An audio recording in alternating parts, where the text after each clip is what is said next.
So after weeks of combat and hostility, most of it coming from the United States, is this virtual handshake between Donald Trump and Narendra Modi a breather for Bengaluru's IT hub and IT sector and India's IT export sector? Or is there continuing to be uncertainty ahead? Joining me live to talk about this very, very important issue live from here in Bengaluru, Ashank Desai is founder of Mastech, an IT and engineering firm that does a lot of business in the United States. He's also a former chairman of the Nasscom. Mohandas, chairman, Aarin Capital, a veteran of the Bengaluru-based IT industry that has become, the pride of the country. Priya Chetty-Rajagopal is managing partner of Multiversal Advisory LLP. She's an executive search corporate leader and an analyst on all things business. Welcome to all of you and thank you for being with India Matters this evening. Very important. We've set out the groundwork for this discussion because, nobody is reading too much or over-interpreting the exchange of words between Prime Minister Modi and Donald Trump this morning. But it clearly comes as a little bit of a relief considering the very harsh things that have been said and the continuing threats that are being issued by even officials of the White House and advisors to Donald Trump himself. Mr. Pai, I'd like to start with you. Beyond just the nice things being said between the two leaders, the IT sector, the IT hub that we are in Bengaluru, there has been uncertainty for a while. Threats have been issued as far as tariffs on IT exports, on H1B, etc. Is this a little bit of relief to see that at least there is engagement now? Well, it is a little bit of relief because there seems to be a softening trend. It's not a one-way street. But with President Trump, you need to be careful before you jump up and down with joy because they're never sure what he's going to do. Remember, immediately after the tweet, he tweeted and said the EU should join America in putting 100% tariff on India and China. So I don't know what time he wakes up and what he does and everything else because he's very dynamic, he's very volatile, and he will tweet and is all a part of the activity to beating up India and China to come to his terms. Now, there are two issues. One is the Ukraine-Russian conflict. Obviously, he wants to send a message to Russia and try to hurt people who buy their oil. What he seems to not consider well is the fact that India starts buying Russian oil, then the oil price will go up globally and he'll be hurt because inflation will shoot up in America. And as it is, the economic condition is not so good. So I think he's trying to do that. And the second thing, very importantly, is that he wants to bring India around to a situation where he'll force us to pay tariff 15-20% of what we export. And he'll say, give me everything free, which India seems to be willing to do because the EU has got it, Japan has got it, except that we will not have American agriculture commodities come, or dairy come. That's the red line for various reasons. So I think it's part of the negotiation. And that's why now Piyush Goyal has said negotiations are going on. People are going to go there. And also, Prime Minister Modi played a great card. He did not comment. He did not criticize. He did not abuse. No retaliation, no nothing. Even though all the other juvenile political leaders in this country jumped up and down and saying, you must do this, you must dare him and all that, because they got nothing to lose. He kept his dignity and his quiet. He went to SCO, hugged Putin, hugged Xi, and had a photograph taken with everybody, which provoked crisis in America and in EU. And President Trump thought they lost India. And when he came to the BRIC conference, he quietly, absented himself to send a message. Look, we are not married to anybody. We look after our interests. We want to work with you.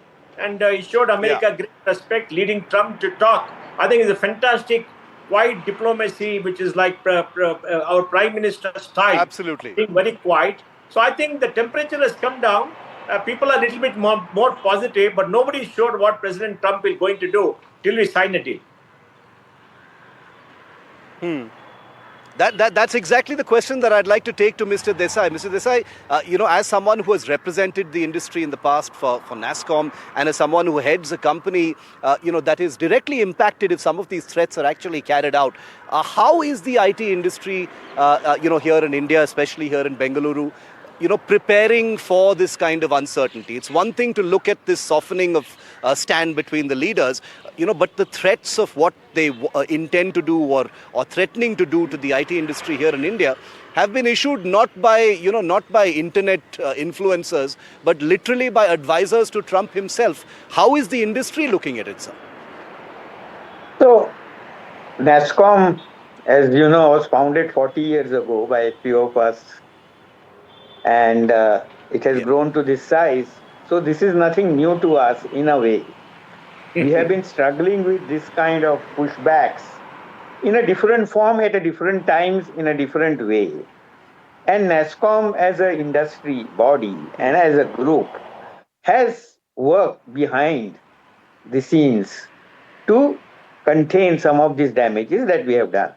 This is not the time to go into history, of course, what we have done and what we have achieved.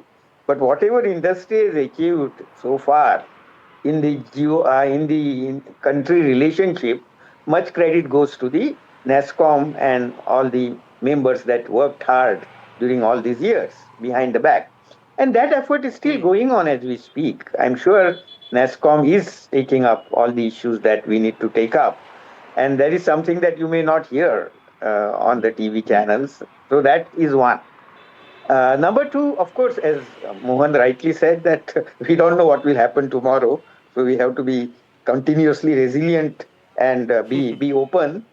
But I'm sure government of India itself is doing a lot of background work that some of it is not known to us and we are not aware of. By the way, I did see somebody being appointed as Yeah. Yeah. our representative, and I saw his photograph with Mr. Trump. I may be wrong, but that's what I heard something in the morning. So I think there is a lot of background effort is happening at that level, which is, I would say, advocacy issue.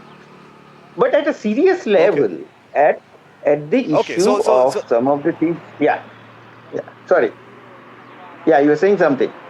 Yeah, no, I understand what you're saying. So what you're saying that you have faith that the back channel is working and hopefully some relief will come. But the IT industry has been used to this aura of threat that has been there, and the vulnerability is also out there because the sheer size of our IT exports, the overwhelming portion of which goes to the United States, is a vulnerability. And in an unpredictable time when Trump is threatening to impose tariffs directly on this sector, one perhaps needs to be prepared. Ms. Chetty-Rajagopal, the IT industry, like Mr. Desai said, has war-gamed unpredictability for many, many years. Nasscom has been involved as well. What is the sense that you're getting from the market and from the companies right now? Because this is uncharted territory that we are looking at. Never before has a US administration so directly, threatened to impose punitive instruments on India's IT sector. Yes, I do think it's unprecedented, and there are obviously a lot of murmurs and I would say a strong sort of statements of shock because this comes pretty much out of the blue. Though it looks like it's part of the larger negotiating array of tool array that is available to the American administration, and particularly somebody as reactive as Trump is. But what I would also like to, state is really kind of support what both Ashank and Mohan have been saying, which is we're grateful for a very pragmatic and a very reasonable, Indian political system, which is actually talking very, very without any emotional, without any reactive kind of bias, have just been engaging for the longest time. And I think this sudden jump, will probably be handled as well. We have to obviously worry about the fact that from us, I mean, while this will make a temporary impact on the markets and on stocks, I mean, if you look at companies like Infosys, TCS, and the three big players, I mean, almost 60% of their business comes from the US. So there's a huge impact, and it will trickle down, despite the buyback of shares that Infosys has offered. It will certainly trickle down to to all of us. But what is also important is, you have to look as as other people have said about the optimistic scenario. While our Indian GDP growth is, if you look at it, the IT sector alone contributes 7.5% to our GDP. And if you look at, apart from Bangalore, even Telangana exported about 32 billion to software in 2024. The tariff rate is another big issue which will affect global supply chain and inflationary pressures, as Mohan also pointed out. But this current sort of jump from Senator Moreno seems to be more as a reach out to kind of check or to put one more sort of a piece on the table, to counter or to negotiate. And we also have issues around the visa issues. So relaxations are really needed. That's right. We also, I think, from us, need to offer greater market access to the US. And we should have also a better implementation of some of the issues that we've been talking about. The Hire Act, for example, is No, undoubtedly. I um, think market access, in a calibrated manner, is going to have to be inevitable in order to reach yeah. the kind of deal that both Trump and Modi are talking about right now. But Mr. Pai, I don't want to be facetious because this is a very, very serious issue, and those figures that both the three of you have put out are very serious. They are unignorable data as far as the IT sector is concerned. But we have to also admit the fact that, sir, 2 months ago, it was unthinkable for any of us to think that 50% tariffs, even though it was threatened in these hostile words, would ever actually be implemented and imposed on India. In a similar way, I'm asking a sort of bigger question. Do our IT companies ever envision, punitive imposition of tariffs on them? And if so, is it even conceivable for our IT sector to live, in a world without the United States, or much less business from the United States? Is that even conceivable, sir? Steve, let me define the entire thing for you. Okay, what are they saying? If you get services from overseas, pay 25% and is non-deductible expense. Correct? Now, over the last many years, H1B applications by the Yes. big IT companies and Indian companies has come down. The majority H1B visa are being taken by the American companies. That is data. So our dependence on H1B has come down. All the top 10 companies have hired a lot of people. Maybe 50% or more of the staff in America are locals. They set up centers there, they invested. The risk of H1B going away is come down. The third point is, after COVID, where CTOs found that you don't have to sit in front of them in the local office to make sure you work, and you can work anywhere. Whether you sit in New York and work from Dallas or you work from Bangalore, nobody cares. That's why we saw the flow of GCCs coming here, where almost all core activity has been shifted to GCCs. So H1B issue is an issue for flexibility, but not a life-threatening issue. All right. And they're not going to abolish it because American companies will be at threat. That's point number one. Point number two, of the total 100% export of services, 60% go to American companies. Out of 60%, 30% is on-site work, where people go on-site, work on-site, and bill on-site. There is no billing going outside.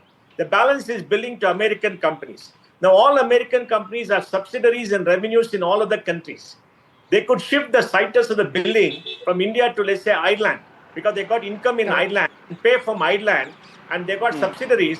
All of them will be consolidated into the balance sheet, so the earnings will not matter. Instead of taking it here, because all the IP and all is kept in Ireland, Netherlands for tax purpose already, they got a distribution network, they spread the income out. As it is, they pay very less tax in America. So there's enough flexibility to chupke, and they will do it because they don't care. And the third most important thing, what I should say, is that let me give you one more piece of data. United States has 6 million people in software, 1 million are Indians resident there. Almost all of them are legal and legit, all right?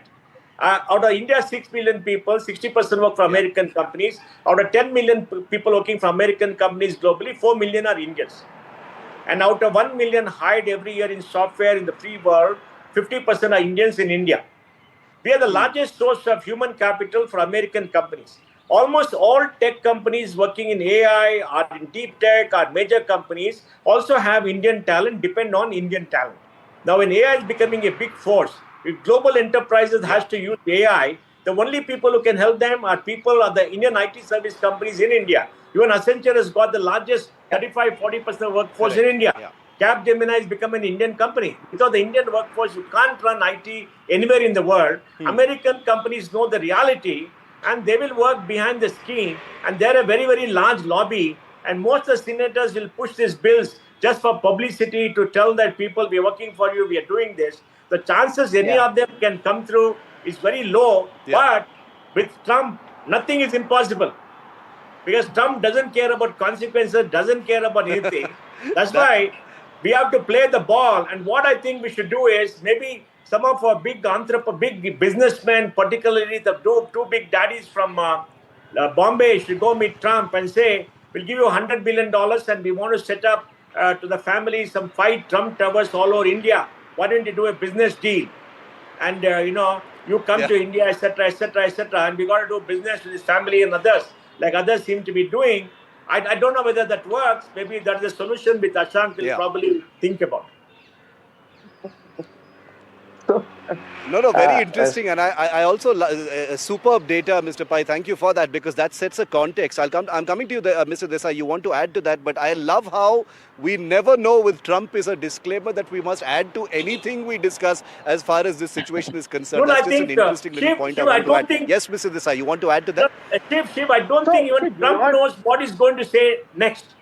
I don't think so. I think he's very spontaneous, very creative. Yeah. See, in Indian philosophy... No, I completely agree and I accept that. Mr. Desai, you want to add to that? So in Indian philosophy, there is a concept of instantaneous action without identifying who is the doer. So Mr. Trump is doing that, you should tell him. But on the serious side, you see, it is not about only Accenture and Oracles, which are IT services companies, but today the largest growth sector in Indian outsourcing business is GCCs. And who are these GCCs? GCCs are Fortune 500 company with their own centers here. Nobody is outsourcing it to anybody. They are putting their own business here, and that has an impact directly on their bottom line. Please understand. It is about 1/3 of our workforce today out of 6.5 million is working in GCCs. And most of the growth today is coming through GCCs, by the way. Now, if you are going to stop some of that, inevitably it is going to hurt the bottom line of some fortune companies, and they are not going to keep quiet. And some of it will be reflected in stock markets also, and S&Ps and Dow Jones. So please remember that. That impact will come back. That is one. Number two, there is this whole issue of some of these bills, which is about, what is it called? HIL bill, or whatever it is called. That bill is actually an act that is by one of the senators, and that can't go through by just majority. It has to be a bipartisan. It has to go through 60% kind of bill. That's what executive orders are different. I am talking about the bills that some of them are being proposed against Indian IT industry, if I may call it. You're absolutely right, Mr. Desai. The thing is, Okay. Because the economic interlinkages, the interdependencies, the fact that the companies will not allow this to happen, makes a lot of sense. But we are seeing it juxtaposed in a time of this kind of political impulsiveness, unpredictability, volatility, belligerence, aggression, the entire MAGA lobby that's happening in the US. All of these have made this a kind of lethal sort of simmering cocktail in a business which enshrines predictability and requires predictability in order to actually grow. I'll give the last word to Ms. Rajagopal on this. What next? What do you see next? It's still going to be a wait and watch as far as the industry is concerned. It has to take it one day at a time, which is a very difficult thing in an industry where, forward planning is essential. Yeah. And you are already seeing, comments from people who are working saying, I'm worried about my job tomorrow. So this is not a nice thing to do. So while in the larger context, this is almost seems like a game that is being played out, with new things being introduced by Senator Moreno with this silly 25% or whatever else is going on. But what I also, what the context I see right now is, with the recent engagement, you have the dialogue which has renewed hopes for some more negotiated solution to trade tensions. See, we have withdrawn the digital service tax, partly in response to US pressure. So a little bit of willingness to compromise from our side will be well taken by Trump, I'm sure. And the strategic alignment that we have, which is particularly the US-India initiative on critical and emerging technologies, will also, incentivize mutual concessions. So I see that as a positive. And the bilateral trade agreement is still under discussion. So, the success that we have here could mitigate the Higher Act's impact. My personal feeling is that just like what both Mohan and Ashank have mentioned, this is unlikely to go through, but it's a good hat to throw in the ring, because it just kind of changes things around.